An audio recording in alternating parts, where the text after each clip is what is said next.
Hey y'all, happy Thursday. So I've been thinking a lot about people's eBay stores, what they sell, whether they're an everything seller or a niche seller, and I consider myself to be an everything seller, but with niches that I like. I can't imagine just selling box new electronics or, only books or only this or only that. I love the variety. But speaking of books, this Stephen King Dr. Sleep paperback that we got at the bins for $1 sold for $5.06.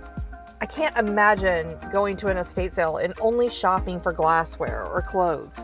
There's so many cool things out there. Why just narrow it down to one thing? I love hunting around at estate sales for things like this kitchen timer. So cool. I paid $1. It sold for $14.95.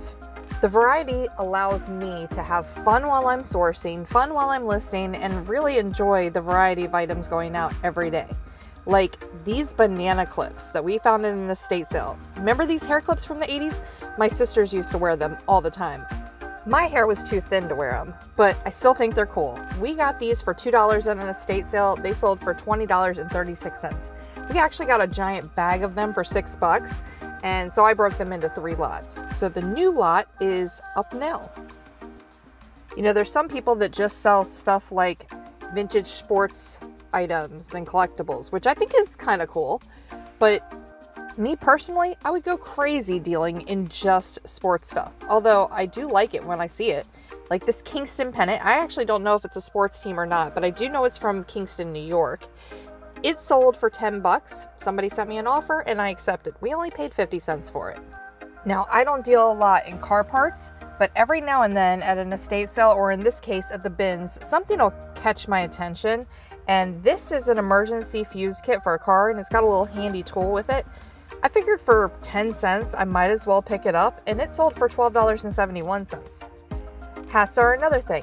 I love finding unique hats. I usually try to deal with either vintage hats or sports team hats if they're in good condition.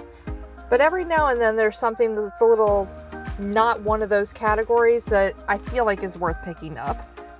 Golf brand hats actually do really well in my store, like this Adams hat that we found at the bins for $1. It sold for $10.16.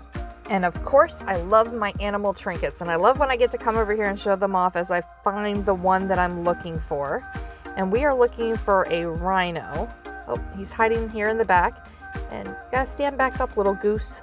Didn't mean to knock you over. This rhino is really cool. It's handmade, it's clay, but the hooves and the, I guess you'd call them horns on the top of the head, and then the eyes have a little bit of glaze on them, which makes them kind of neat because the rest of the clay is raw. We paid 50 cents at an estate sale. It sold for $7.19. I guess if I had to say I had a niche, it would lean more towards just vintage items. But every now and then something catches my attention and I'm like, yeah, that's definitely worth picking up and listing. Like these. These are 4x4 wood post caps. Like if you're building a deck or a fence or railing. We found these at the bins, and when I saw that there were 4 of them, I know how expensive these are, so I figured they were definitely worth picking up. They do appear to be slightly used, but not for long. They haven't been outside for long, that is. We paid about $2 for these by weight at the bins, and they sold today on offer for $20. And our last item going out is actually one of my favorite things to find if I can get it for a low price. A lot of times you'll find these at estate sales or thrift stores and they're overpriced. This is a Texas armadillo belt buckle, and we got a ton of these armadillo ones from somebody on a highway sale in Western Virginia, and we only paid $1 a piece. This one I think is my last one, and it sold for $10. So in total, I only have $7.60 into all these items, and they sold for $110.37, which is 14 times our money. But look at the variety. So many different fun things, a little something for everybody, and I love that about our store. I feel like almost everybody could find something they would want or that they remember from their childhood. We'll see you guys soon with another video of what sold.